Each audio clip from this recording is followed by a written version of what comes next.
Copyright अस्वीकरण। इस video में copyright की गई ऐसी सामग्री शामिल हो सकती है जिसे कॉपीराइट स्वामी द्वारा हमेशा स्पष्ट रूप से अधिकृत नहीं किया गया है। हालांकि हमारा मानना है कि इस सामग्री का उपयोग कॉपीराइट अधिनियम की धारा 107 उल्लिखित उचित उपयोग के अंतर्गत आता है, जो आलोचना, टिप्पणी, समाचार रिपोर्टिंग, शिक्षण, छात्रवृत्ति और अनुसंधान जैसे उद्देश्यों के लिए कॉपीराइट की गई सामग्री के उपयोग की अनुमति देता है। उचित उपयोग कुछ ऐसे उपयोगों की अनुमति देता है जो अन्यथा उल्लंघनकारी हो सकते हैं, खासकर गैर लाभकारी। शैक्षिक या व्यक्तिगत उद्देश्यों के लिए कई अधिकार क्षेत्रों में समीक्षा, पैरोडी या टिप्पणी जैसे परिवर्तनकारी उद्देश्यों के लिए कॉपीराइट किए गए कार्यों का उपयोग करना भी वैध है। यह वीडियो शैक्षिक उद्देश्यों के लिए है और उचित उपयोग सिद्धांतों का पालन करता है।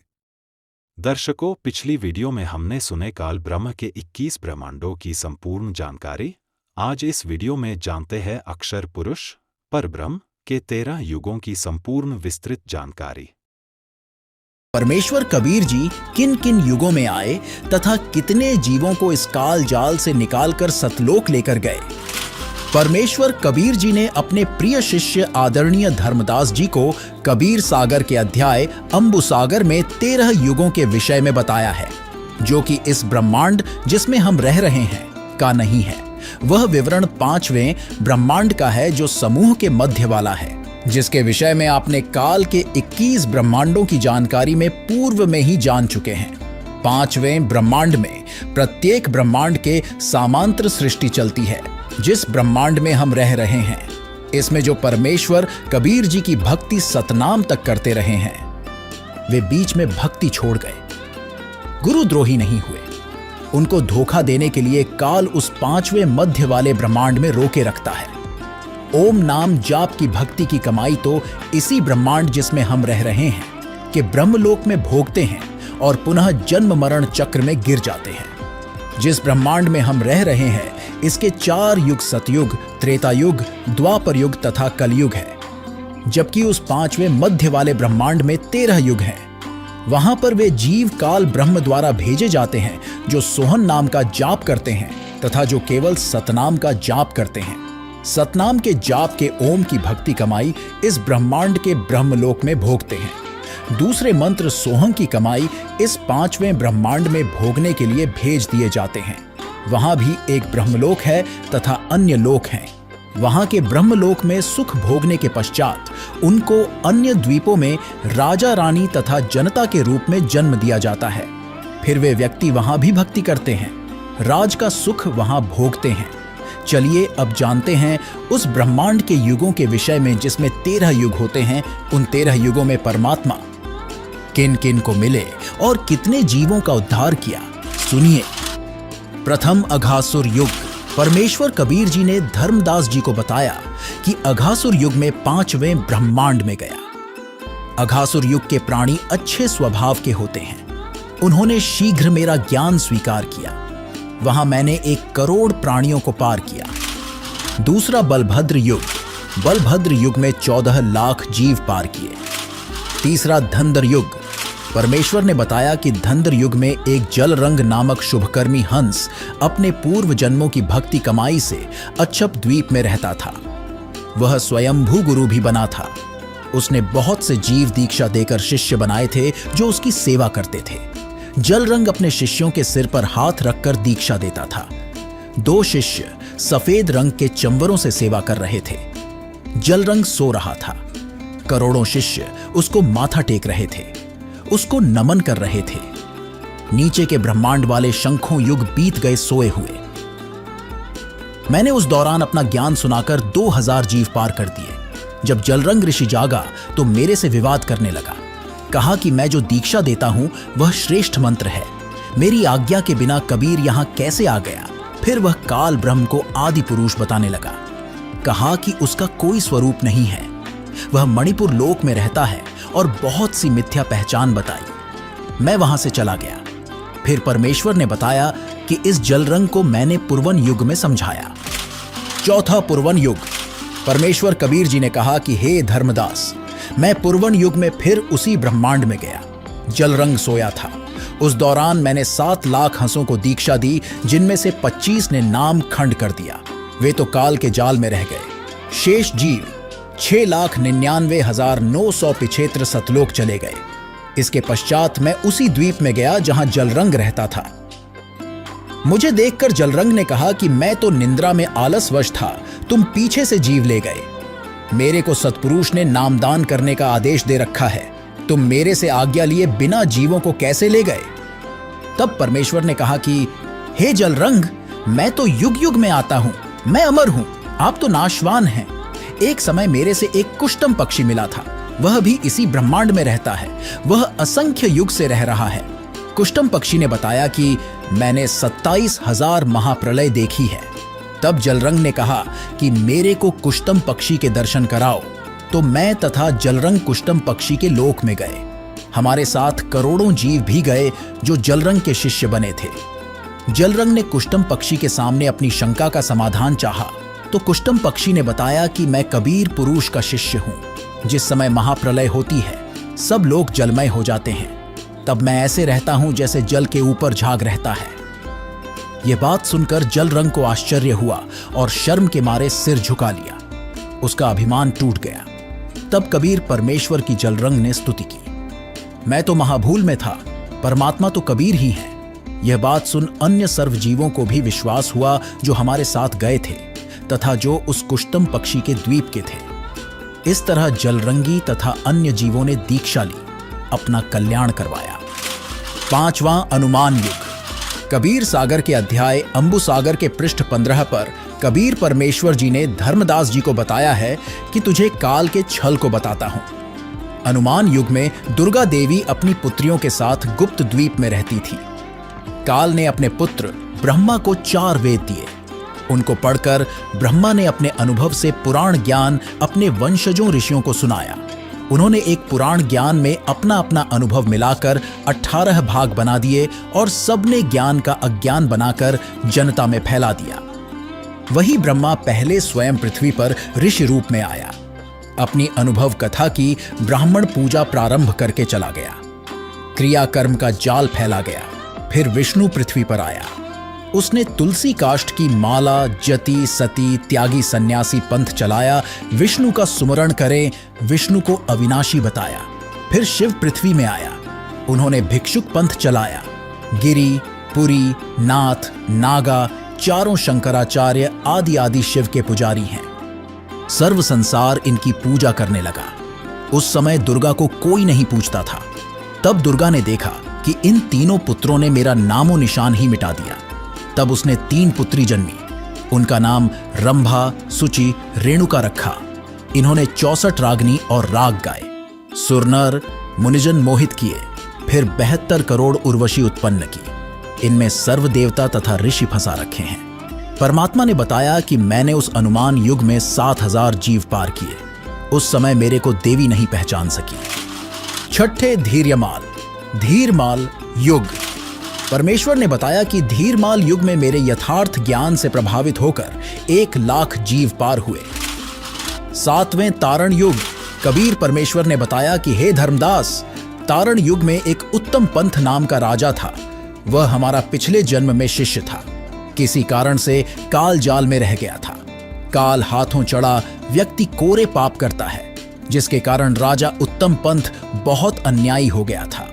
ब्राह्मण, ऋषि, सन्यासियों को देखकर क्रोधित होता था। उनके वेद शास्त्र जनेऊ तोड़कर अग्नि में डाल देता था। इतना अत्याचार कर रहा था। पशु पक्षियों को शिकार कर करके मारता था। प्रजा को अति कष्ट दे रहा था। मैं एक दिन उस राजा के महल के सामने वट वृक्ष के नीचे संत वेश में बैठ गया। एक सगुनिया नाम की नौकरानी ने कहा कि राजा आपको मार देगा, आप यहां से चले जाओ। मैं उठकर दरिया के किनारे जा बैठा। राजा रानी के स्नान के लिए अगले दिन क्षितिया नौकरानी घड़ा लेकर जल लेने गई, परंतु घड़ा जल से बाहर नहीं निकला। राजा प्रजा सब आए, परंतु घड़ा नहीं निकला। फिर मैंने एक सुंदर तोते का रूप बनाया। मुझे पकड़ने के लिए सभी कोशिशें की गई, परंतु व्यर्थ रहा। अंत में मैं स्वयं राजा की बाजू पर जाकर बैठ गया। मुझे पकड़कर उसने सोने के पिंजरे में मुझे बंद कर दिया। राजा रानी मुझे पढ़ाने लगे। राम राम बोल। मैं कहने लगा कि एक दिन सबने एक दूसरे से बिछुड़ना है, मोह तथा प्रीति छोड़ो। एक दिन मरना है, यह ध्यान करो। राजा रानी कहने लगे कि यह तोता कुबोल बोलता है। एक दिन राजा शिकार करने गया। महल में आग लग गई, सब कुछ जल गया। देखा तोते का पिंजरा और तोता सुरक्षित है। राजा रानी को मेरे जीवित मिलने की खुशी हुई। राजा तथा रानी के इस व्यवहार से मैं प्रसन्न हुआ और उनको बताया कि मैं वट वृक्ष के नीचे बैठा था। सगुनिया आपको बताने आई। मुझे आपका स्वभाव बताया कि राजा आपकी गर्दन काट देगा। फिर आपके स्नान के लिए जल लेने घड़ा लेकर क्षितिया नौकरानी गई। वहां वह घड़ा बाहर नहीं निकला। आपने भी खूब कोशिश की थी। फिर मैंने तोते का वेश बनाया। ये बात सुनकर राजा ने कहा, आप तो परमेश्वर हैं, आप अपने वास्तविक रूप में आए, हमें कृतार्थ करें। तब मैं कबीर रूप में प्रकट हुआ और राजा तथा 13 रानियों ने तथा उनकी बेटियों, पुत्रों व पुत्रवधुओं ने, कुल 31 जीवों ने उपदेश लिया। 8वें अखिल युग में एक धनुष मुनि नाम का तपस्वी रहता था। वह 13,000 युग से तपस्या कर रहा था। नीचे सिर यानी सिरासन करके 5 अग्नि यानी धूने लगाकर तपस्या कर रहा था। अपने प्राण पुरुष यानी जीव को सिर के ऊपर के भाग में चढ़ाए हुए था। आंखें तथा शरीर दुर्बल हो चुके थे। धनुष मुनि को समझाया कि तप से राजा बनता है, फिर नरक में गिरता है। 9वें विश्व युग में परमेश्वर वेश बदलकर सठहार यानी संदेशवाहक के रूप में गए। देवी ने पूछा कि हे सठहार, आप कौन देश से आए हो, तुमको किसने भेजा है? सठहार रूप में परमेश्वर कहा कि मैं सतलोक से आया हूं, सतपुरुष ने भेजा हूं। तुम और निरंजन ने परमेश्वर के अंश जीव को बहुत सताया है, उनको पाप करने के लिए बाध्य किया, उनमें अज्ञान फैलाया है। तुम परमेश्वर के चोर हो। परमेश्वर जी के ये सत्य वचन सुनकर देवी को लाज आई और मुझे सिंहासन पर बैठाया और कहा कि आप अपना ज्ञान तथा नाम देकर जीव ले जा सकते हैं। परमेश्वर कबीर जी ने बताया कि हे धर्मदास, विश्व युग में मनुष्य की आयु 1000 युग होती थी। यह युग 20 लाख वर्ष की अवधि का था। मनुष्यों की ऊंचाई 68 हाथ यानी सैकड़ों फुट थी। जो व्यक्ति 7 नाम का प्रथम मंत्र प्राप्त करता था तथा सत्य नाम तथा सार नाम में निश्चय रखता था, वही परमेश्वर के दर्शन करने का अधिकारी होता था। 10वें अक्षय तरुण युग। परमेश्वर कबीर जी ने बताया कि हे धर्मदास, इस युग में उसी ब्रह्मांड में काल का कूर्म था। उसको समझाया, उसने दीक्षा ली।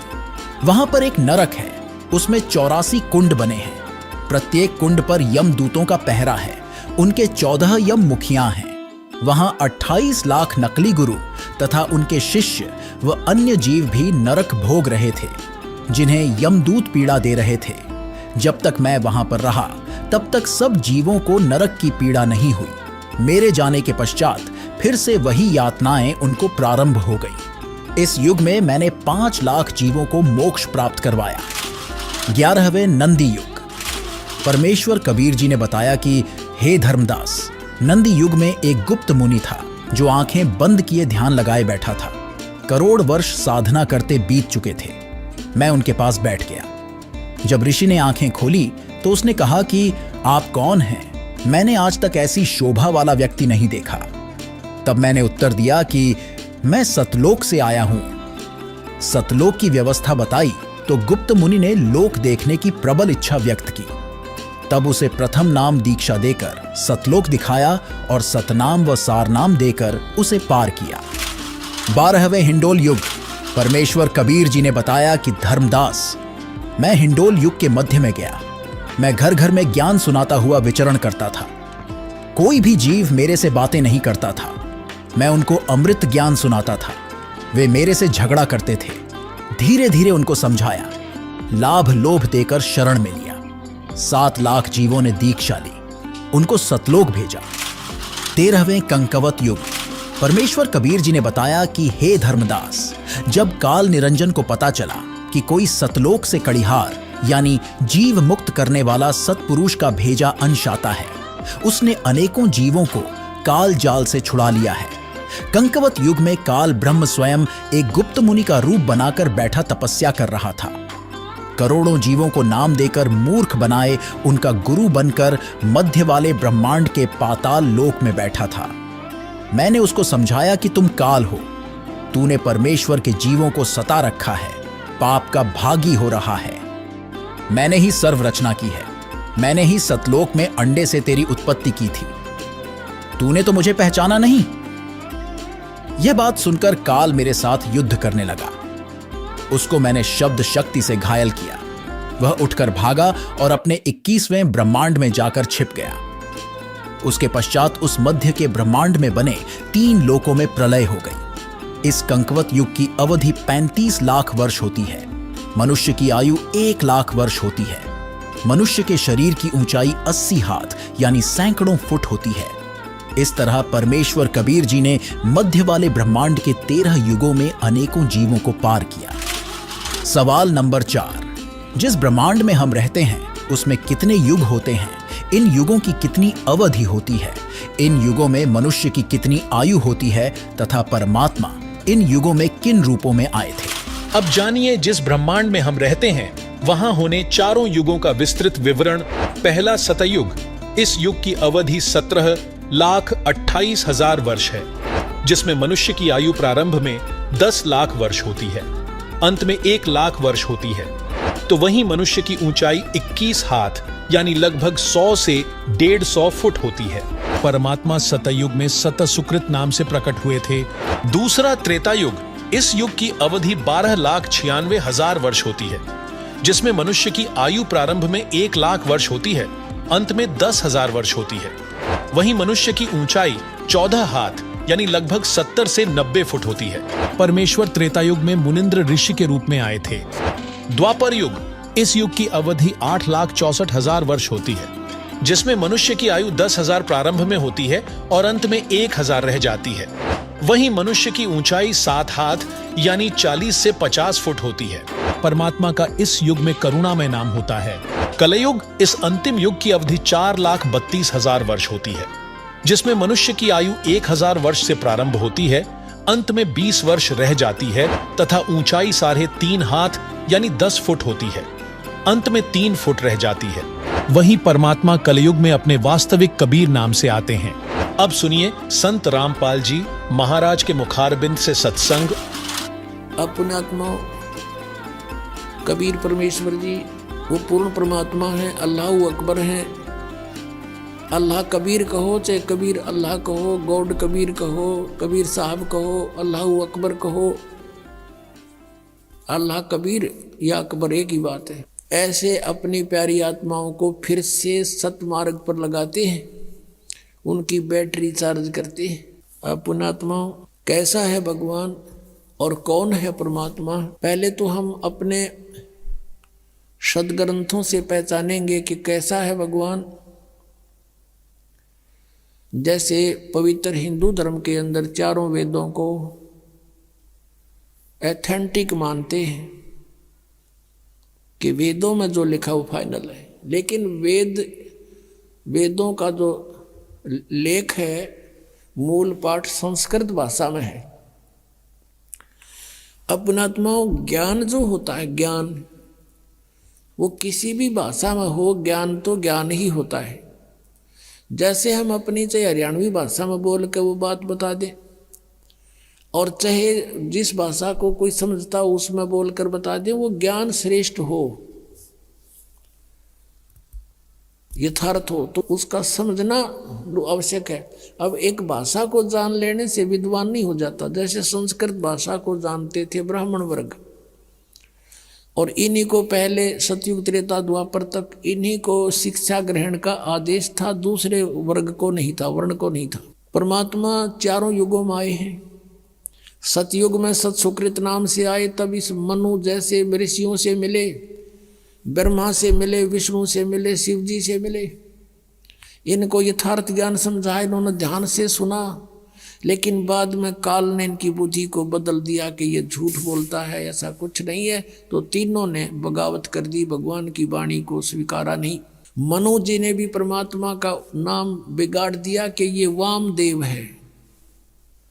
वाम माने उल्टा, उल्टे अर्थ करने वाला, क्योंकि कबीर परमेश्वर कहते थे मैं परमात्मा हूं। तो इस बात का बहुत मजाक उड़ाते थे वो कि ये भगवान है, ये ब्रह्मा विष्णु महेश से भी ऊपर मानता है, मेंटल है, मेंटल। वो कहा करते कि भगवान तो निराकार है, प्रकाश ही प्रकाश है। परमात्मा कहा करते कि ऊपर भी मैं ही हूं, नीचे भी मैं ही हूं, दोनों ठोड़ पर मैं ही हूं।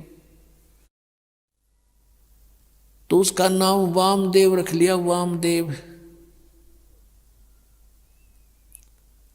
वाम माने उल्टा, उल्टी खोपड़ी वाला, वामदेव उल्टी खोपड़ी वाला भगवान।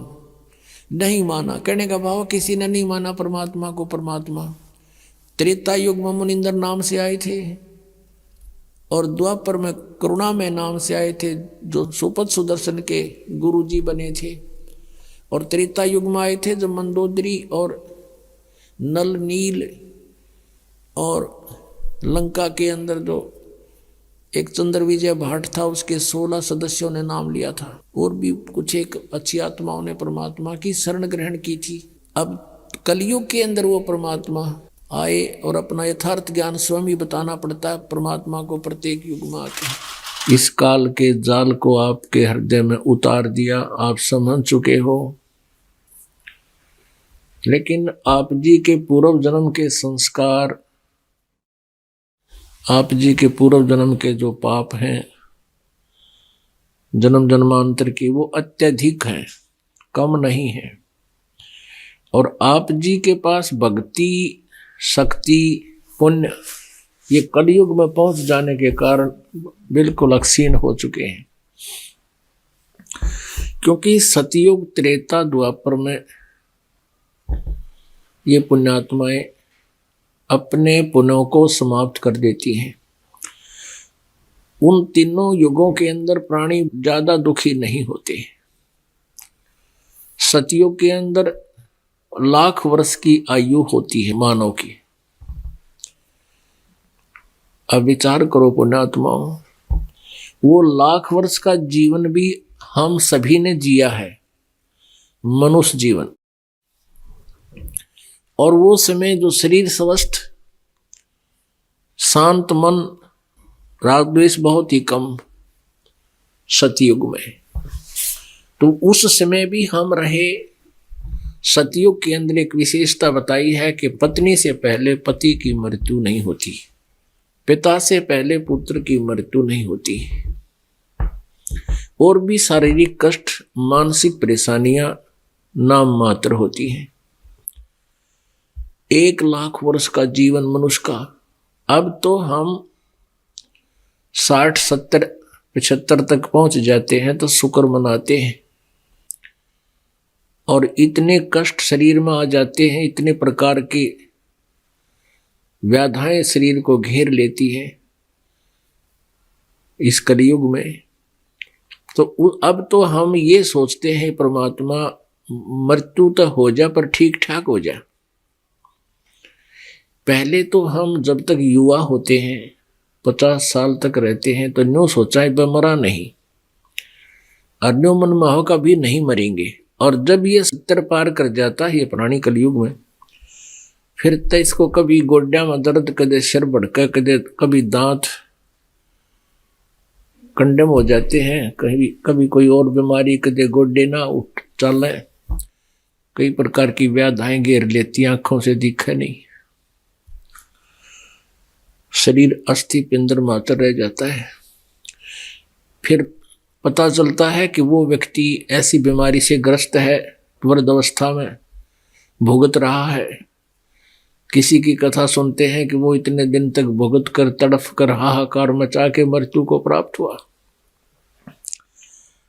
तो आज कलयुग में फिर हम ये सोचते हैं परमात्मा ठीक ठाक मर जावा, मरने की कोई ऑब्जेक्शन नहीं रहता है, बहुत ही कम।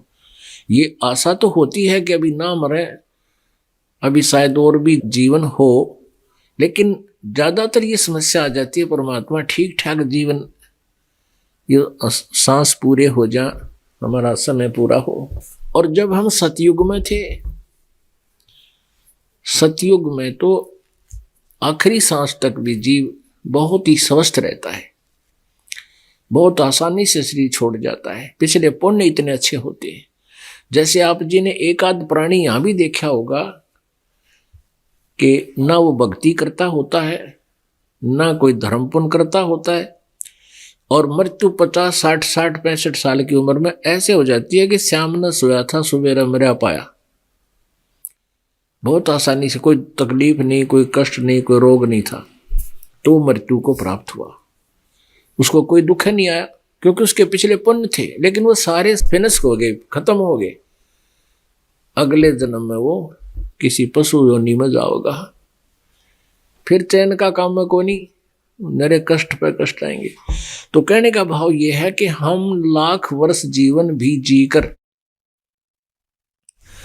हम इस संसार में मानव रूप में रहे हैं। फिर त्रेता के अंदर 10,000 वर्ष तक जो है जीवन रहता है, और त्रेता में 1000 वर्ष तक, स्टार्ट जहां से होता 1000 तक, और एंड होता है वहां 200 से 300 200 तक जीवन रह जाता है द्वापर का। कलयुग 200, 250, 300 से शुरू होता है और अंत उसका 15-20 वर्ष पर समाप्त हो जाता है। कलयुग में 20 वर्ष की आयु रह जाएगी मनुष्य की, घोर कलयुग, लास्ट एंड ऑफ द कलयुग। और 5 वर्ष की लड़की के बाल कौन लाग जाएंगे, बच्चे होंगे। और 15 वर्ष की आयु में सभी मृत्यु को प्राप्त, लगभग मृत्यु को प्राप्त हो जाएंगे। जैसे आजकल 75 वर्ष 80 वर्ष मुश्किल से मनुष्य जीता है, तो उसमें ऐसा होगा कि 20 वर्ष की उम्र होगी और 15 वर्ष की उम्र में तकरीबन मृत्यु को प्राप्त हो लिया करेंगे। तो 15 वर्ष में युवा भी हो लेंगे, संतान भी हो लेगी और मर भी लेंगे। तो वो 15-20 वर्ष भी गणे दिखा करेंगे। जैसे अब हम सोच रहे हैं 100 वर्ष, जैसे आज जिन बच्चों की उम्र 20-22 वर्ष की है, वह उनको कोई यूं कह देते भाई तेरी उम्र 80 साल है, कोई हाथ दिखा दे, खुश होता है 80 साल है बहुत तेरी है। और जब 80 के निकट आवे है, जब ने सोचे भगवान 10 से 1 वर्ष और हो जाए, यदि शरीर स्वस्थ है, अस्वस्थ तो फिर नहीं कहता मेरी जीवन रहे, नो कहे भगवान ठीक ठाक मर बेसक जाऊं पर दुखी ना हो, मतलब मरने की भी अटकल लानी पड़ती है। लेकिन ये सोचने से नहीं, ये परमात्मा की भक्ति से, परमात्मा की कृपा से ही ये बुढ़ापा भी ठीक जीव का रहता है, और उसके लिए हमने पहले से ही प्रयत्न करना पड़ेगा। सवाल नंबर 5, परमात्मा ब्रह्मा विष्णु महेश को किस रूप में मिले तथा उन्हें कौन से मंत्र प्रदान किए? त्रिदेव ब्रह्मा विष्णु महेश को परमात्मा ने अपना अग्नि ऋषि नाम बताया और उन्हें प्रथम नाम देकर अपना शिष्य भी बनाया था। सुनिए ब्रह्मा विष्णु महेश को परमात्मा के मिलने की वास्तविक कथा।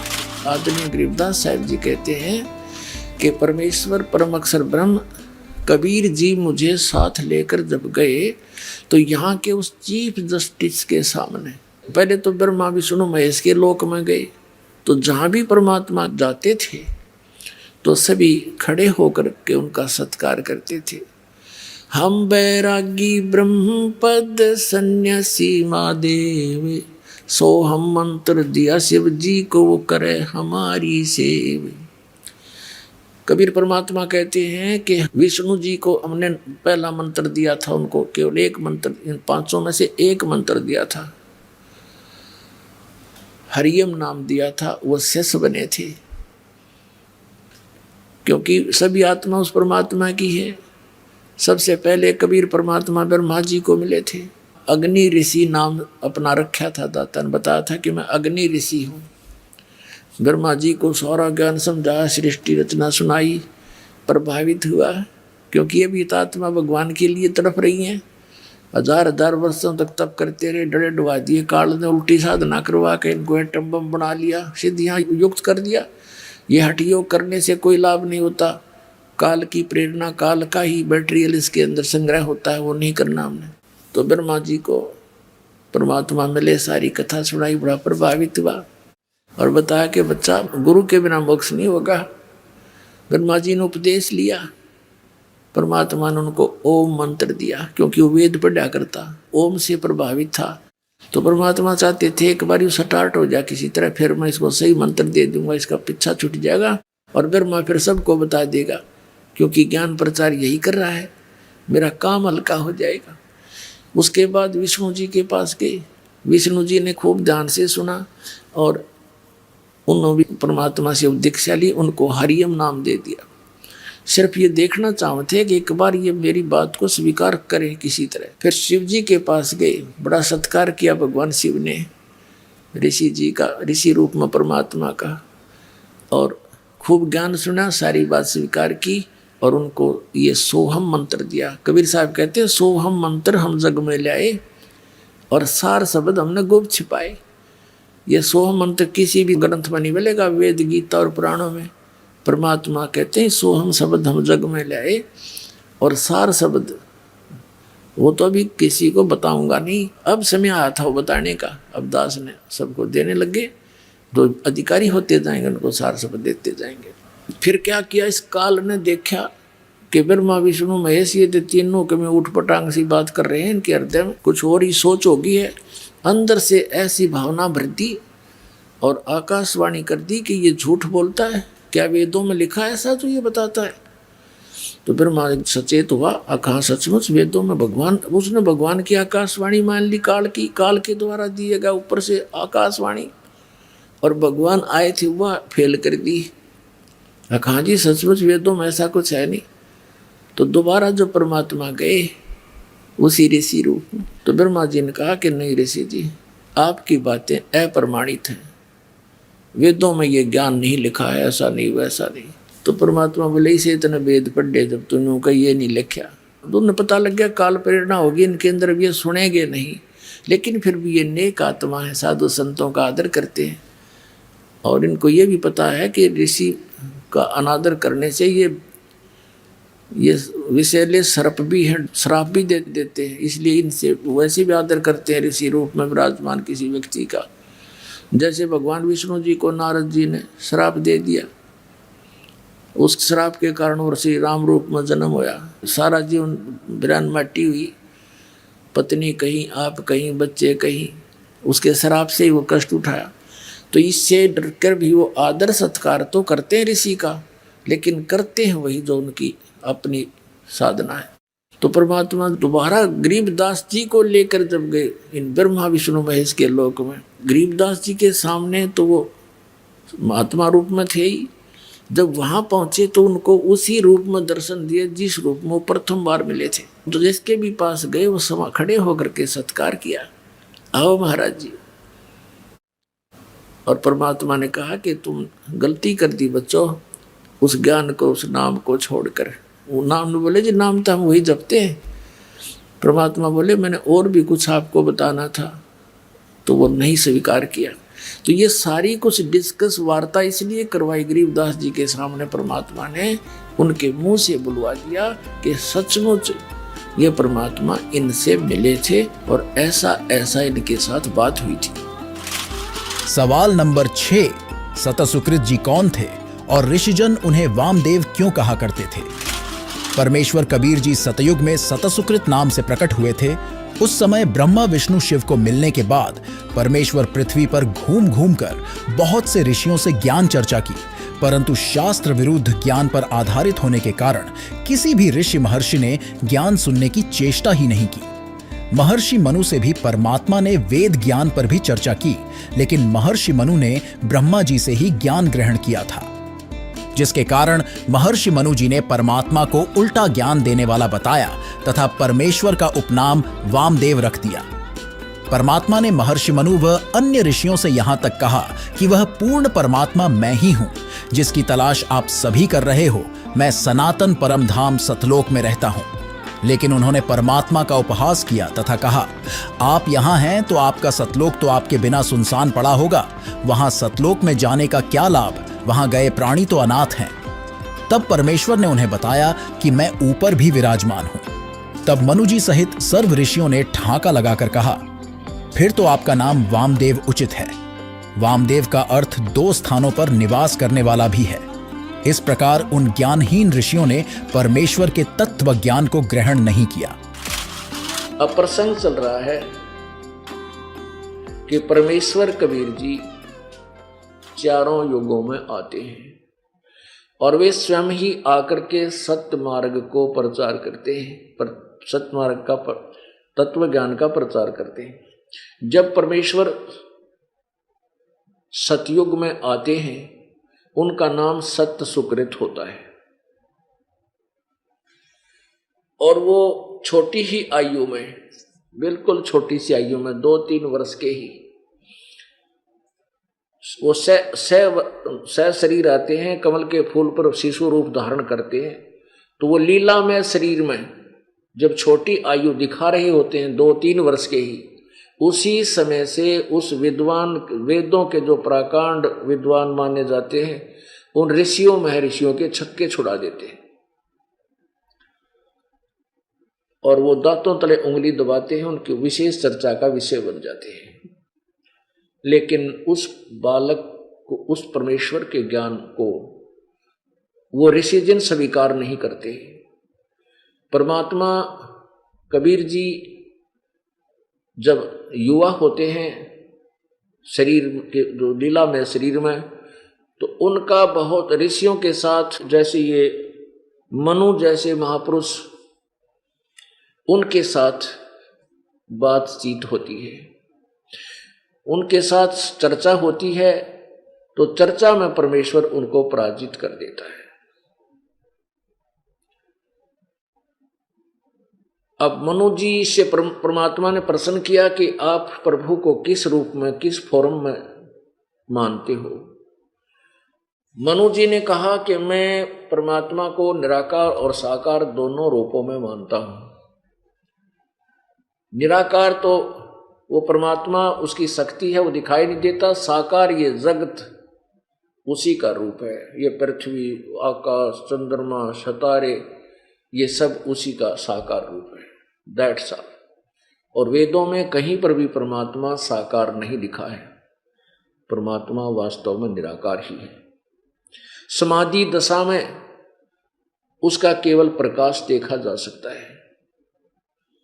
परमात्मा कहते थे, एक ज्ञान नेत्रहीनो, एक तरफ आप कहते हो कि परमात्मा का प्रकाश देखा जाता है, उधर से कह रहे हो कि परमात्मा पूर्ण रूप से निराकार है। ये पृथ्वी चांद सितारे ये भगवान नहीं है, ये तो भगवान की द्वारा रची गई एक सृष्टि है। परमात्मा सृष्टा न्यारा है, तुम्हारी बुद्धि पर पत्थर पड़े हुए हैं। और बहुत अच्छी तरह चर्चा करते हैं, वेदों को बताते हैं कि यजुर्वेद अध्याय नंबर 5 के मंत्र नंबर 1 में लिखा है, अग्ने तनुषि विष्णुवे त्वा सोमस्य तनुरसि। वो परमात्मा सह शरीर है और उस परमेश्वर का, उस अमर पुरुष का सबके पालन धारण पोषण करने के लिए, यहाँ करके संभालने के लिए भी उस परमेश्वर का एक शरीर है। तो परमात्मा कहते हैं, कहा करते थे कि मैं ही वो परमेश्वर हूं और मैं ही दोनों स्थानों पर रहता हूं, ऊपर सचखंड सतलोक में, ऊपर के लोकों में भी मैं ही हूं और यहां भी मैं अपने यथार्थ ज्ञान को बताने के लिए आया हूं। अब परमात्मा यथार्थ ज्ञान कहते हैं, परमात्मा के परमेश्वर साकार है। और ऋषि जी कहते थे, ऋषियों ने सब आपस में जो अज्ञान फैला रखा था वो जैसे अभी तक है कि वो निराकार है। तो परमात्मा साकार बताते थे कि कबीर जी जो है साकार बताते थे अपना स्वरूप, और वो निराकार मानते थे। इसलिए परमात्मा कबीर जी का ज्ञान और ऋषि महर्षियों के कति विपरीत था। तो कबीर जी को उस सत्सुकृत रूप में प्रगट, सत्सुकृत नाम से प्रगट परमेश्वर को वाम देव कहने लागे हुए, उनका व्यंग्यात्मक नाम वाम देव रख दिया। वाम का अर्थ होता है उल्टा ज्ञान देने वाला। जैसे दायां हाथ सीधा हाथ, बायां हाथ को उल्टा हाथ भी कहते हैं, बामा हाथ। तो बामा बाने उल्टा। तो परमात्मा को वाम देव कहने लागे, सत्सुकृत नाम छोड़ दिया। जैसे किसी का नाम बुंडा धर ले गांव में, बुंडा माने मतलब कुरूप, और वो चाहे कैसा भी हो, फिर उसने बुंडा कहा अगर पूरा गांव उसके ओरिजिनल नाम से अपरिचित हो जाते हैं। हमने खूब देखा गांव में, तो वो बूंडा क्या करें, और वो भी बूंडे नाम तो थोड़ा बोले, जल्दी बोले, क्योंकि वो परिपक्व नाम हो जाता उसका। तो ऐसे ही उस परमेश्वर का नाम वामदेव रख दिया। और वाम का अर्थ है दो, यानी ऊपर भी रह नीचे भी रह, कहते यू है वो वामदेव, ऊपर भी रहता नीचे भी रहता है। यानी उस परमेश्वर के यथार्थ ज्ञान को स्वीकार किया, नहीं बकवाद करने लागे ये मनु जैसे अज्ञानी। अब पुण्यात्माओं, आपको थोड़ा सा झलक दिखाते हैं शिव पुराण में और वेद यजुर्वेद में उसी परमेश्वर का वामदेव जी का वर्णन। ये देखिएगा श्री शिव पुराण, गीता प्रेस गोरखपुर से प्रकाशित, और ये श्री शिव पुराण, संपादक हनुमान प्रसाद पोदार, प्रकाशक एवं मुद्रक गीता प्रेस गोरखपुर। इसके 606 पृष्ठ पे कैलाश संहिता ऋषियों का सूत जी से तथा वामदेव जी का सकंद से प्रश्न, वर्णार्थ निरूपण के लिए अनुरोध। ऋषि बोले, महाभाग सूत जी, आप हमारे श्रेष्ठ गुरु हैं, अतः यदि आपका हम पर अनुग्रह है तो हम आपसे एक प्रश्न पूछते हैं। श्रद्धालु शिष्यों पर आप जैसे गुरुजन सदा स्नेह रखते हैं, इस बात को आपने इस समय हमें प्रत्यक्ष दिखा दिया है। मुने विराज होम के समय पहले आपने जो वामदेव का मत सूचित किया था, वामदेव का मत यानी वामदेव जी का के विचार, उसका पंथ, उसके द्वारा दिया गया ज्ञान, उसे हमने विस्तार पूर्वक नहीं सुना। अब हम बड़े आदर और श्रद्धा के साथ उसे सुनना चाहते हैं। कृपा सिंधु, आप प्रश्न पूर्वक उसका वर्णन करें। ऋषियों की यह बात सुनकर सुन के सूत जी बोले, अब बताने लगे। सूत जी बोले, तुम्हारा कल्याण हो, तुम सब लोग सदा सुखी रहो। महाभाग महात्माओं, तुम भगवान शिव के भगत व दृढ़तापूर्वक व्रत का पालन करने वाले हो, यह निश्चित रूप से जानकर ही मैं तुम लोगों के समक्ष इस विषय का प्रसन्नता पूर्वक वर्णन करता हूँ। ध्यान देकर सुनो। पूर्व काल में रथंतर कल्प में महामुनि वामदेव माता के गर्भ से बाहर निकलते ही शिवतव के ज्ञाताओं में सर्वश्रेष्ठ माने जाने लगे। वे वेदों, आगमों, पुराणों तथा अन्य सब शास्त्रों के भी तात्विक अर्थ को जानने वाले थे। अब देखो, आप कह रहे हैं कि वो वामदेव जो थे वो वेदों और सदग्रंथों के तात्विक यानी तत्वदर्शी थे। आगे देखो, देवता, असुर तथा मनुष्य आदि जीवों के जन्म कर्मों का उन्हें भली भांति ज्ञान था। उनका संपूर्ण अंग भस्म लगाने से जब उज्जवल दिखाई देता था, उनके मस्तक पर जटाओं का समूह शोभा देता था। वे किसी के आश्रित नहीं थे, उनके मन में किसी वस्तु की इच्छा नहीं थी। वे शीत उष्ण आदि द्वंद्वों से परे तथा अहंकार शून्य थे, उनमें अहंकार नहीं था।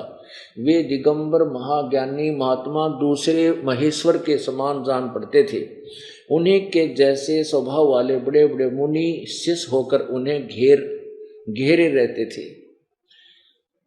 वे अपने चरणों के स्पर्श जनित पुण्य से इस पृथ्वी को पवित्र करते हुए सब और विचरते और अपने चित्त को निरंतर परमधाम स्वरूप परब्रह्म परमात्मा में लगाए रहते थे। अब कितना स्पष्ट कर दिया। अब इन ऋषियों ने को इतना ज्ञान है कि वो माँ तो पैदा हुए थे। अब जैसे कबीर परमेश्वर के विषय में अब दंत कथा के आधार पर बहुत से शास्त्रों में लिखा है, शास्त्र तो नहीं कह सकते, दंत कथाओं युक्त पुस्तकों में लिखा है कि कबीर जी का जन्म एक विधवा ब्राह्मणी से हुआ।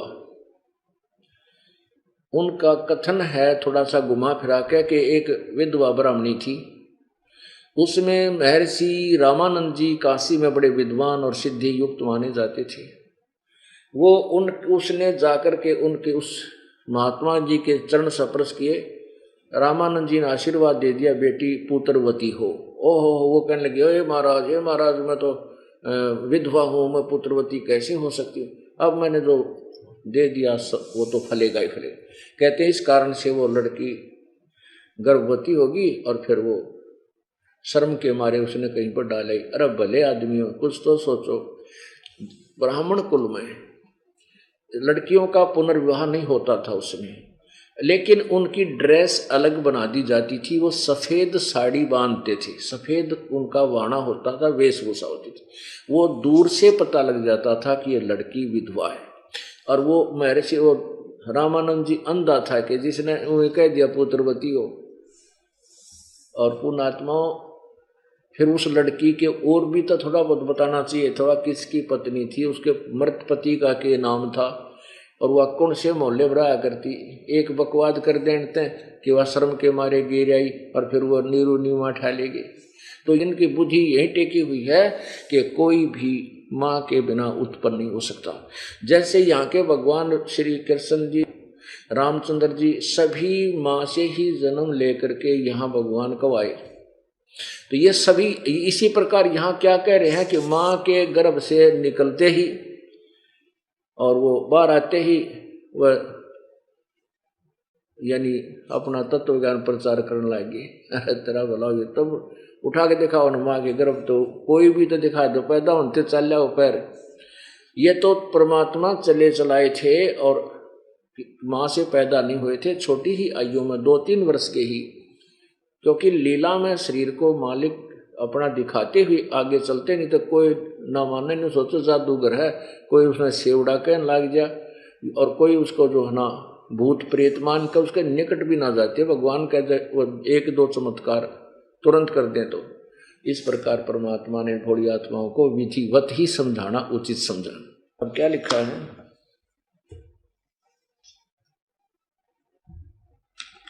फिर देखिएगा। वामदेव माता के गर्भ से बाहर आते ही निकलते ही शिवत्व के ज्ञाताओं में सर्वश्रेष्ठ माने जाने लगे। वे वेदों, आगमों, पुराणों और अन्य सब शास्त्रों के भी तात्विक अर्थों को जानने वाले थे।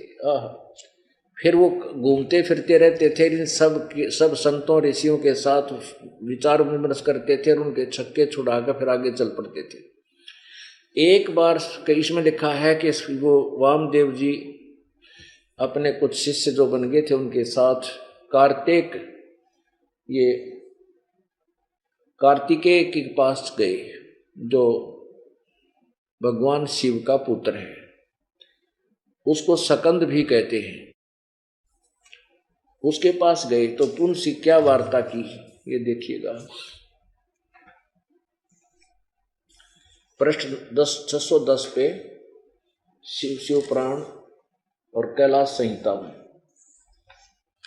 श्री सकंद ने कहा, महाभाग मुनीश्वर वामदेव, तुम्हें साधुवाद है, क्योंकि तुम भगवान शिव के अत्यंत भक्त हो और शिव तत्वों के ज्ञाताओं में सबसे श्रेष्ठ हो।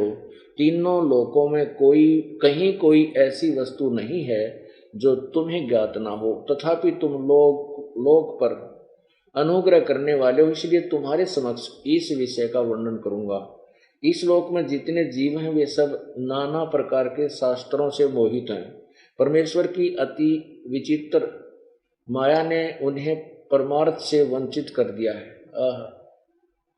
परमेश्वर की अति विचित्र माया ने उन्हें परमार्थ से वंचित कर दिया है। अतः पर्वण के वाचार्थ भूत साक्षात महेश्वर को वे नहीं जानते। वे महेश्वर की सगुण निर्गुण तथा त्रिदेवों के जनक परब्रह्म परमात्मा हैं। मैं अपना दाहिना हाथ उठाकर तुमसे शपथ पूर्वक कहता हूँ, यह सत्य है, ये सत्य है, सत्य है। मैं बार बार इस सत्य को दोहराता हूँ कि पर्वण के अर्थ साक्षात शिव ही हैं। श्रुतियों और स्मृति शास्त्रों, प्राणों तथा आगमों में प्रधानता उन्हीं को पर्वण का वाचार्थ बताया गया है। अब देखो 611 पृष्ठ पे 2 लाइन और 1 लाइन और, वे ही साक्षात साकार और निराकार परमात्मा है। अब इन कित रो है, जो कि मैं ठोक कर कहता हूं शिव जी तो ऊपर कोई भगवान नहीं है, सत्य है सत्य है सत्य है। अरे बिरानवाटी और इन सारे की ज्ञान किसी को है नहीं, अपनी थ्योरी को फाइनल मान करके और पूरी दृढ़ बैठे। अब इससे क्या सिद्ध करना चाहता है ये दास के परमेश्वर चारों युगों में आते हैं और प्रत्येक युग में अपने तत्व ज्ञान का प्रचार करते हैं और सबके छक्के छुड़ा देते हैं, परंतु वो अभिमानी और अज्ञानी परमात्मा के उस यथार्थ ज्ञान को स्वीकार नहीं करते। लेकिन अब सब करेंगे। सवाल नंबर 7, काकभुशुंडी को परमात्मा कब और किस रूप में मिले? काकभुशुंडी नाम के एक देव हैं जिनका मुख तो कौए जैसा, लेकिन उनका पूरा शरीर देवताओं के तुल्य है। उन्हें भी परमेश्वर मिले और ज्ञान समझाया, उनके भक्ति के यथार्थ मंत्र प्रदान किए, जिससे उनकी बहुत लंबी आयु हो चुकी है। सुनिए अब काकभुशुंडी की वास्तविक कथा। जो प्रसंग चल रहा था कि 64 लाख तो वो आएंगे, उन 64 लाख के घर वो भक्त आएंगे जो परमात्मा के रिजर्व बैंक में रखे हैं आत्माएं, और उसके बाद जो अन्य भी जन्म ले रहे हैं, अरबों प्राणी है मनुष्य जीवन में, तो उनके लिए कैसा होगा कि जैसे एक बार आपको कथा सुना रखी है कई बार दास ने, ये काकभूषण जी एक बहुत बड़े महापुरुष माने जाते हैं, अपने पुराणों में कथा आती है। तो उसने गरुड़ जी ने उनसे पूछा कि हे काकभूषण, आपको ये भक्ति कैसे प्राप्त हुई? आपकी कितनी आत्मा शांत है? आपकी कितनी दीर्घ आयु है? आपको ये उपलब्धि कैसे प्राप्त हुई? तो काकभूषण ने बताई अपनी, यहां संक्षिप्त में बताऊंगा। काकभूषण जी ने गरुड़ जी से कहा कि गरुड़ जी, एक बार मुझे मानुष जीवन प्राप्त था और मेरी 20 वर्ष की आयु थी। उस समय एक भयंकर अकाल गिर गया, दुर्भिक्ष, जिसमें मेरा पूरा परिवार, माता पिता, 2 भाई बहन और थे, वो सभी मृत्यु को प्राप्त हो गए। मैं 20 वर्ष की आयु था, माता पिता वृद्ध थे, भाई बहन छोटी आयु के थे। वो उस भूख को सहन नहीं कर सके। उनकी मृत्यु के उपरांत आसपास के क्षेत्र में भी बुरा हाल था, लाखों लोग मर गए थे। उस क्षेत्र को छोड़कर मैं अवंतिका नगरी में चला गया। वहां दुर्भिक्ष नहीं था, पेट भर रोटी खाई, भोजन पाया। लेकिन मेरी आत्मा में एक ऐसी प्रेरणा हुई, दुख हुआ कि ये क्या जीवन है? मेरे पिताजी का भरा पूरा परिवार उजड़ गया, ये क्या जीवन है? ये कैसा यहाँ लोक है? तो फिर बताता है कि उस जन्म से पहले मैंने असंख्यों जन्म प्राप्त हुए। अब दिव्य दृष्टि खुल जाने के बाद वो अपने पिछली हिस्ट्री याद आई उसको। जब वो भक्ति पर लगा, उसके बाद गरुड़ जी को बता रहा है कि उससे पहले मैंने असंख्यों मानुष जीवन नाश कर दिए थे और मैंने भक्ति कभी करी ही नहीं। अब वो अकाल गिरा, मेरे माता पिता मर गए, भाई मर गए, कुटुंब नाश हुआ। अवंतिका नगरी में एक पंडित जी गुरुद्वारा, उसमें शिव द्वारे में, शिव मंदिर में कथा कर रहा था, और कथा के बाद वो भंडारा किया, भोजन करते थे। मैं भोजन खाने के उद्देश्य से उन श्रोताओं में बैठ गया। मैंने कोई सत्संग से कोई लेना देना नहीं था। सभी उठकर चले गए, मैं बैठा रहा। पंडित जी ने पूछा, बेटा क्या बात है? मैंने अपना सारा दुख बताया। उसने मुझे एज ए अपना सन, बेटे की तरह प्यार किया पंडित जी ने, पुजारी ने, और कहा बेटा ये संसार तो दुख का घर है, आप यहाँ रहो, यहाँ भोजन पाओ, और बेटा यहाँ मंदिर में सेवा करो, सत्संग सुनो, दीक्षा ले लो। मैंने उसकी सारी बात मान ली, वहाँ सेवा भी करने लग गया, लेकिन दीक्षा वाली बात मेरे समझ में नहीं आई। 6 महीने तक वो कथा सुनाते रहे। मनुष्य जीवन के उद्देश्य को बताते रहे। मेरा कति घर नहीं करी, जू नहीं रहेंगी, मेरे इतने पाप बढ़े हुए थे क्योंकि मेरे अंदर भक्ति कभी बीज पड़ा नहीं था। 6 महीने के बाद मैंने कथा तो सीख ली जो गुरु बताया करते थे। मैं युवा था, गुरुजी वृद्ध हो गए थे। मैं श्रोताओं को गुरुजी की अब्सेंस में, अनुपस्थिति में वो कथाएं सुनाने लग गया। सुरीली आवाज थी, युवा शरीर था। श्रोता मुझे मेरी बड़ी प्रशंसा करने लगे कि क्या बात भाई, आप तो बड़ा गुरुजी से भी बढ़िया सत्संग सुनाते हो, वाह भाई वाह, आपकी तो बड़ी प्यारी आवाज है। इस जीव को बहुत प्रकार से ये हानि होती है, वो फाउल पॉइंट भी आपके रूबरू किए जाते हैं ताकि आप फिर से गलती ना कर जाओ, इसलिए ये कथाएं सुनाई जाती हैं। अब उन श्रोताओं की प्रशंसा से मेरे अंदर हवा भर गई, मैं अभिमानी हो गया, अहंकार भर गया। एक दिन गुरुजी आए, मंदिर में पूजा के उद्देश्य से बाहर से आए और मैं श्रोताओं के बीच में बैठा था, प्रशंसा सुन रहा था।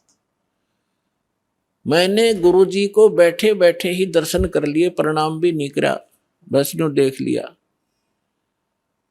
जबकि गुरुजी को खड़ा होके मैं खड़ा नहीं हुआ।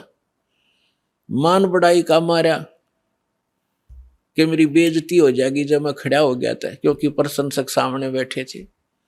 अब गुरुजी को कोई ध्यान नहीं था, उसको तो कोई मतलब लेना देना ही नहीं होता। नियम बता दिए, जो पालन करेगा सफल होगा, जो तोड़ेगा खंडित करेगा वो दंडित होगा। गुरुजी जाकर मंदिर में अपनी पूजा अर्चना करने लग गए। आकाशवाणी हुई उस मंदिर में और भगवान शिव के पुजारी थे वो पंडित जी। आकाशवाणी हुई, भगवान शिव ने कहा कि रे धुरत, तेरे को 1 लाख वर्ष के लिए नरक में डालूंगा। ये आकाशवाणी सुन ली गुरुजी ने। अपने आत्मा परमात्मा के कबीर साहब कहते हैं, बहुत प्यारा बालक माँ का। गुरु पिता को अपना बेटा या बेटी बहुत प्यारी होती है, लेकिन माँ को पिता से भी कई गुना और प्रेम बच्चों में होता है, स्वाभाविक है। और कहते हैं गुरु जी को उससे भी 100 गुना होता, माँ से भी ज्यादा 100 गुना प्यारे होते अपने शिष्य। उनके भविष्य के बारे में वो इतना चिंतित रहता है। कहते हैं बहुत प्यारा बालक माँ का, उनसे बढ़कर शिष्य गुरुओं का। तो यहाँ गुरुजी ने जब सुना कि कागभूषण को, उसका नाम कुछ अन्य था, कि भगवान शिव कैसे नाराज हो गए इस बालक पर, क्या गलती की, वो एकदम छोड़कर पूजा को आया कि बेटा क्या गलती की तूने, अक्षमा याचना कर। रे बालक दर शिव का ध्याना, ताते बख्शे तेरे प्राणा। तो उसने पूछा, तो गुरुजी ने प्रार्थना की, हे भगवान शंकर, हे महाराज, क्या गलती होगी आपके बच्चे से, माफ करो बालक है, माफ करो बालक है। तब आकाशवाणी हुई कि इस धूर्त ने मेरे भक्त की इंसल्ट की है। जब ये गुरु के साथ ऐसा व्यवहार कर सकता है तो मेरे साथ कैसा करेगा। पुण्यात्मा परमेश्वर कबीर जी भी कहते हैं कि गुरु गोविंद कर जानियो, रहियो शब्द समाए, मिले जब दंडवत बंदगी, नहीं तो पल पल ध्यान लगावे। गुरु मानुष कर जानते ते नर कहिए अंध, हुए दुखी संसार में फिर आ गए यम के फंद। तो शंकर भगवान ने कहा कि इस धुर्त ने जब ये गुरु की बेइज्जती कर सकता है तो मेरे लोक में आकर ना जाने क्यों धुमसता रहेगा। ऐसे धुर्त की मुझे आवश्यकता नहीं है, इसको नरक में ठोकूंगा 1 लाख वर्ष के लिए। अब गुरुजी ने फिर कई घंटों तक प्रार्थना की, आपका बालक है, बच्चा है, क्षमा करो दाता, कुछ हल्की सजा करो इसकी। तब उसने कहा कि भी देखो मेरा वचन खाली नहीं जागा, जो बोल दिया ये वापस मैं ले नहीं सकता, इसको नरक में तो रहना पड़ेगा, लेकिन वहां यमदूतों से इसको कष्ट नहीं होने दूंगा। अब कागभूषण कहता है फिर मेरी कुछ समय के बाद मृत्यु होगी, मुझे 1 लाख वर्ष तक नरक में रहना पड़ा, लेकिन वहां यमदूतों ने भगवान शंकर की आज्ञा से मुझे कष्ट नहीं दिया, लेकिन रहना पड़ा नरक में। अब उदाहरण के लिए दास आपको सुनाता है कि जैसे कोई वर्तमान सरकार का मंत्री है और मंत्री का कोई मित्र है, उसकी किसी कारण से जेल हो जाती है, तो वो मंत्री उसको जेल से नहीं छुड़वा सकता। वहां के कर्मचारी अधिकारियों को, जेल सुप्रिटेंडेंट को कह देगा कि इसको कुछ नहीं कहना है, तो रहेगा जेल में, लेकिन वहाँ वो उसको सजा कुछ नहीं, उसको दिक्कत कुछ नहीं करेंगे। तो वह सजा तो होए गई, वह दिक्कत हो या ना हो, कहने का भाव ये। तो फिर यो काकभूषण क्या बताता है कि उसके बाद में 1,00,000 वर्ष यम उस नरक न भोग के फिर मेरा जन्म हुआ। तो एक लोम उस समय मेरा भक्ति बीज गिर गया, वो उस जन्म में। उससे पहले मेरा भक्ति बीज पड़ा नहीं था। उसके बाद फिर देखो, कहते मेरा जन्म हुआ, भक्ति की प्रेरणा बनी रही, इधर उधर भटकता रहा, संतों के पास गया, और जैसे कुछ संतों से ऐसा वैसा ज्ञान सुना कि भगवान तो निराकार है, निर्गुण है, उसी की भक्ति करनी चाहिए, सरगुण की भक्ति से कोई लाभ नहीं है। ये मेरे आत्मा में अन्य संतों से ज्ञान ग्रहण करके घर कर गई थी। अब बात एक दिन लोमस ऋषि कथा कर रहे थे, वहां जाकर मैं कथा सुनूं था, और लोमस ऋषि जी सरगुण के ऊपर कथा कर रहे थे, सरगुण भगवान के ऊपर। तो मैंने कहा कि ऋषि जी, सरगुण तो सब नाश हो जाई, मैं तो हूं निर्गुण का अधिकारी, मुझे तो निर्गुण कथा सुनाओ भगवान की। लोमस ऋषि ने बहुत से प्रमाण दिए कि बेटा, सरगुण बिना निर्गुण क्या गावे। अगर भगवान को आपने सरगुण में नहीं देखा तो निर्गुण का क्या लाभ उसका। जैसे वृक्ष बीज के माही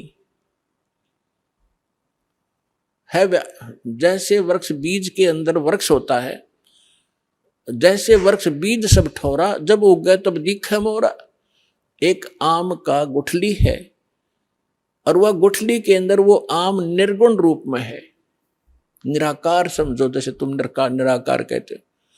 तो उस निराकार का क्या करेगा, आम का तो ये बता देंगे, इस गुठली में आम है, पेड़ है, पूरा पूरा वृक्ष है इसके अंदर। तो इसके बताने से तुझे क्या लाभ हुआ। अब उस बीज को बीजा जावे गुठली को, फिर वो पौधा बने, फिर वो पेड़ बने, और फिर वो आम लगे। तो सरगुण बिना निर्गुण किए गावे। तो भगवान का लाभ जो है सरगुण से ही होगा, निर्गुण के गीत गान तो नहीं होगा। अब कहने लगे मेरे ये उदाहरण बहुत से उन्होंने दिए, पर मेरी बुद्धि में ग्रहण नहीं हुए। मैं उनके साथ ऊट पटांग अभद्र तरीके से प्रश्नोत्तरी करता रहा, यानी मजाक तौर पे। लोमस ऋषि ने मुझे श्राप दे दिया कि तेरा चंडाल के घर, तू तो चंडाल के घर जन्म होना चाहिए, तेरे जैसे दुष्ट कार्य चंडाल, जा चंडाल बन। अब मुझे इतना एहसास हुआ कि मेरे से गलती हुई, मैंने क्रोध नहीं माना, और मैं जो भी उन्होंने मुझे फटकारा डांटा, मैं ऐसे मायूस होकर देखता रहा। फिर मैंने हाथ जोड़कर चरण पकड़ के प्रार्थना की है, हे ऋषि जी, इस दास को जन्म तो कहीं दे देना, पर एक आशीर्वाद दे दो, मुझसे गलती तो बन ही गई, कि मेरे भक्ति की भूल ना पड़े। तब उस ऋषि ने वो आशीर्वाद दे दिया, ठीक है बेटा, जन्म तो तेरा चंडाल काग के घर होगा, लेकिन भक्ति बनी, याद बनी रहेगी भगवान की। तो फिर उसने बताया कि मेरा कागभूषण रूप से एक काग चंड नाम का काग था, देवता, और ब्रह्मा जी की पत्नी अपनी हंसनी को लेकर जो ऋतु पर आई थी, उसको गर्भवती कराना था, कागचंड के यहाँ लेगी। उनके संयोग से फिर मेरा जन्म हुआ। ऊपर से मुंह तो मेरा काग का है, और नीचे का सारा शरीर देवताओं जैसा मनुष्य का है उसका। तो कहने का भाव दास का ये है। फिर क्या बताया उसने कि फिर जो मुझे आज जो वस्तु मिली, जो भक्ति मिली, एक जोगजीत नाम के संत मिले, ये परमात्मा थे। कहते हैं, गोता मारूं स्वर्ग में जा बैठूं पाताल, गरीब दास ढूंढता फिरूं अपने हीरे मोती लाल। कहते फिर एक जोगजीत नाम के एक संत मिले, वही परमात्मा स्वयं संत रूप में कहीं भी प्रकट हो जाते हैं। तो उन्होंने मुझे वो ज्ञान सुनाया, गुरु जी मैंने कभी सुना नहीं था, लेकिन प्रारंभ में जब मैंने ज्ञान सुना मेरे मन में बड़ा जो है दुख हो रहा था कि ये विष्णु जी और ब्रह्मा जी और शिव जी से ऊपर कोई शक्ति बता रहा है। लेकिन मुझे वो डर था कि संत के साथ बेअदबी नहीं करनी चाहिए, क्योंकि मैं पहले भुगत भोगी था। लोमस ऋषि के साथ मैंने उठपटांग प्रश्नोत्तरी करके मैं बड़ा दुख पाया था। मैं उनसे विवाद नहीं किया, लेकिन नम्रता से प्रश्न करता रहा, मन में फिर करता रहा। अंत में ऐसा समझ में आया भूषण जी, गुरु जी आज मैं जिस अतिथि में आज मैं हूँ और जो ज्ञान मुझे प्राप्त है और जो भक्ति मुझे प्राप्त है, शायद किसी को होगी। तो कहने का भाव ये है कि उसमें भक्ति बीज पड़ा कितनी कठिनता से कि 6 महीने तक ज्ञान सुनता रहा, नाम लेने की नहीं सोची। इतना अंदर हमारे जो पाप कर्म घर कर चुके होते हैं, जो जिन्होंने किसी जन्म में भक्ति ना की हो। और फिर भक्ति की शुरुआत हुई और परमात्मा ने उस आत्मा को अपनी शरण में लेने के लिए सारी क्रिया की।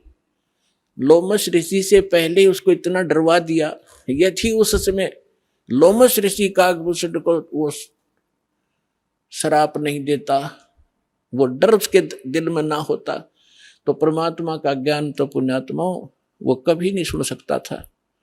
आज आप देखते हो जितने भी पुण्यात्मा यहाँ आए हैं, आपने पहली बार यो ज्ञान सुना होगा तो आपकी सुई कभी 100 पर कभी 0 पर, कभी ऊपर कभी नीचे हुई होगी। ये क्या बक रहा है, कहाँ से ले आई ये ज्ञान?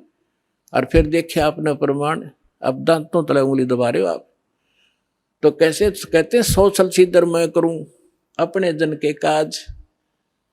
तो आपके ऊपर जो रहम परमात्मा का है ये विशेष है। जो दास कहना चाह रहा था, आपको ये यथार्थ ज्ञान समझाने के लिए ये प्रमाण उदाहरण दिया है।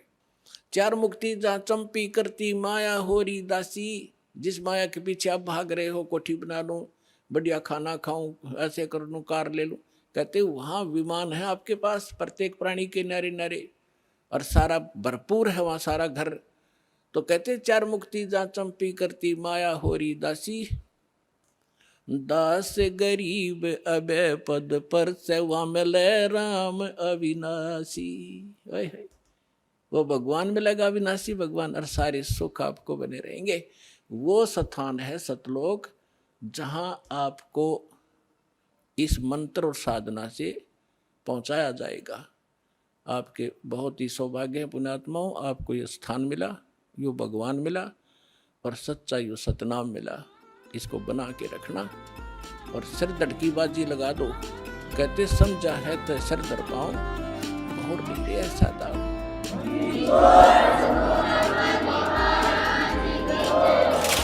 दर्शकों, आज के इस एपिसोड में आपने जाना कि ब्रह्म के 21 ब्रह्मांडों और उसके एक ब्रह्मांड की व्यवस्था के विषय में। साथ ही आपने जाना कि काल के 5वें मध्य वाले ब्रह्मांडों में 13 युग होते हैं। उन युगों में परमेश्वर प्रकट होकर अनेकों जीवों का उद्धार किया तथा जिस ब्रह्मांड में हम रहते हैं उसके 4 युगों के विषय में भी जाना कि किस युग की कितनी अवधि होती है, उन युगों में मनुष्य की क्या आयु होती है और परमात्मा इन युगों में किन रूपों में आते हैं। इसके अलावा आपको यह भी मालूम हुआ कि परमात्मा ब्रह्मा, विष्णु व शिव तथा मनु जैसे ऋषियों, काकभूषुंडी आदि को भी मिले। इस एपिसोड के अगले पार्ट में हम जानेंगे परमेश्वर कबीर जी के सतयुग, त्रेता युग और द्वापर युग में प्रकट होने की लीला के विषय में, और यह भी जानेंगे कि परमात्मा इन युगों में किन किन महापुरुषों को मिले और उन्होंने इन युगों में कौन कौन से चमत्कार किए। अध्यात्म की ऐसी ही सत्य जानकारी के लिए चैनल को अभी सब्सक्राइब करें।